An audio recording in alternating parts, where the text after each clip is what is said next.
ఇక్కడ 4, 5 నెలలు కావస్తుంది రేవంత్ రెడ్డి గారి పాలన. ఏ మేరకు, ఏ రకంగా చూడొచ్చు అంటే ఏం చెప్తారు? సార్ ఓవరాల్‌గా ఇది మెజారిటీ శాతం ఈ ఈ స్కీమ్స్ మీద వెళ్తున్నాయి సార్. ఓవరాల్‌గా మీకు ఎంత చెప్పినా మళ్ళీ ఆ సెంట్రిక్ పాయింట్ మీదే వస్తాను. లేదు ఎమోషనల్‌గా ఆ పార్టీకి వ్యతిరేకించేవాళ్ళు ఈ పార్టీకి వ్యతిరేకించేవాళ్ళు ఆ పార్టీకి వెళ్తున్నారు. మీరు స్కీమ్స్ మీద వెళ్తే మళ్ళీ మీకు ఆబ్వియస్‌గా క్యాస్ట్, రిలీజియన్ బేస్డ్ ఓట్ బ్యాంకింగే వస్తుంది. రిలీజియన్ బేస్డ్ ఓట్ బ్యాంకింగ్ వచ్చినప్పుడల్లా బీజేపీకి అడ్వాంటేజ్ అవుద్ది. క్యాస్ట్ బేస్డ్ ఓట్ బ్యాంకింగ్ వచ్చినప్పుడల్లా కాంగ్రెస్కి అడ్వాంటేజ్ అవుద్ది.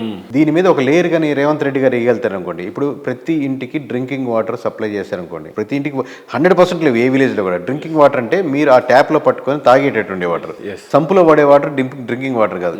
ఒక ఎమోషనల్గా ఒక లేయర్ యాడ్ అవుద్ది. మీరు ప్రతి మండలంలో ఒక మంచి, ఇప్పుడు ఆరోగ్యశ్రీ కాదు, ఆరోగ్యశ్రీ అంటే ప్రైవేట్ హాస్పిటల్కి వెళ్ళాల్సిన దుస్థితి మనకి ఎందుకు, ఈ 5 సంవత్సరాల్లోనే అన్ని దగ్గర ఏర్పరచలేం. కానీ ఒక క్లస్టర్స్గా ఈ జిల్లాకు ఒక మంచి హాస్పిటల్స్ డెవలప్ చేస్తారనుకోండి, ఒక లేయర్ ఏర్పడుతుంది సిమెంట్. అప్పుడు ఆ బ్రిక్ మధ్య సిమెంట్ లేయర్ ఏర్పడ్డప్పుడు క్యాస్ట్కి రిలీజియన్ ఓట్ బ్యాంకింగ్ పడదు. Revanth Reddy vote banking, mark image vote banking పడుతుంది. ఈ చేంజెస్ మీరు తీసుకోవాలి. కేకే గారు అంటే అందరికీ కేకేగానే తెలుసు. మీ పూర్తి పేరు, కిరణ్, ఫ్యామిలీ నేపథ్యం, మీరు పడ్డ శ్రమ, మీ ప్రయాణం గురించి చెప్పాలి అని అంటే సుదీర్ఘంగా మళ్ళీ కూర్చుందా సార్ ఈసారి మధ్యలో వేరే అపాయింట్మెంట్, బట్ హై లెవెల్లో చెప్తాను. నా పేరు కిరణ్ కొండేటి అండి. మా నాన్నగారి పేరు సూర్యనారాయణ, మా అమ్మగారి పేరు కృష్ణవేణి. మాది పుట్టి పెరిగిందంతా నెల్లూరు, తర్వాత తోటపల్లి కూడా సొంతూరు. మా అమ్మగారు వాళ్ళది నర్సాపురం దగ్గర మొగల్తూరు పక్కన ఏనుగువార్లంక అనే గ్రామం. అటు సైడ్ నుంచి వచ్చారు వాళ్ళ ఫ్యామిలీస్.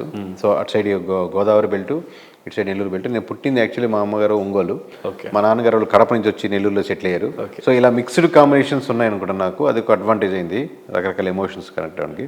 నేను బీటెక్ చేశాను 2005 9 కింద శ్రీపెరంబుదర్ అని, మన రాజీవ్ గాంధీ బాంబ్ బ్లాస్ట్ జరిగింది కదండి, ఆ ప్లేస్లో బీటెక్ కంప్లీట్ అయిన తర్వాత ఇంకా రకరకాలు చేసుకుంటూ వచ్చాను సార్. ఒకటి కాదు, చాలా ఫ్యాక్టర్స్ ఉన్నాయి. దీని ముందు వచ్చి అయిపోయిన తర్వాత ఏమైనా ఉద్యోగాలు ఏమైనా చేశారు?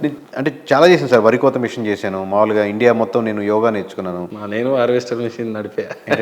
హార్వెస్టర్ మిషన్, వరి కోత మిషన్ ఆబ్వియస్గా. అంటే దాంతో ఆ బిజినెస్ సక్సెస్ అయిందా ఫెయిల్ అయిందా పక్కన పెట్టి మనం రైతులతో బాగా కనెక్టెడ్ ఉంటాం.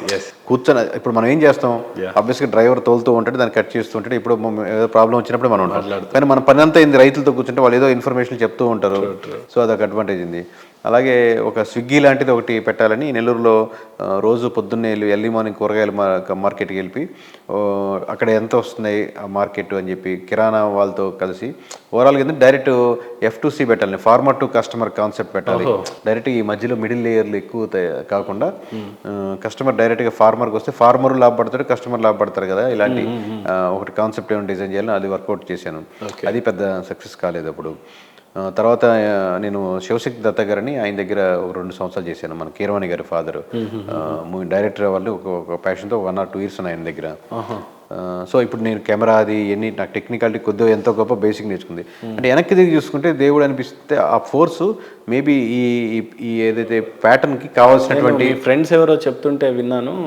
ఇదే ఈ-కామర్స్ బిజినెస్ ఒకటి పెట్టి కొంత ఇన్వెస్టర్స్ దొరికి ఉంటే చాలా బాగా సక్సెస్ అయ్యేదని ఒకటి విన్నాను. మీ ఫ్రెండ్స్ ఎవరో చెప్పాను నాకు.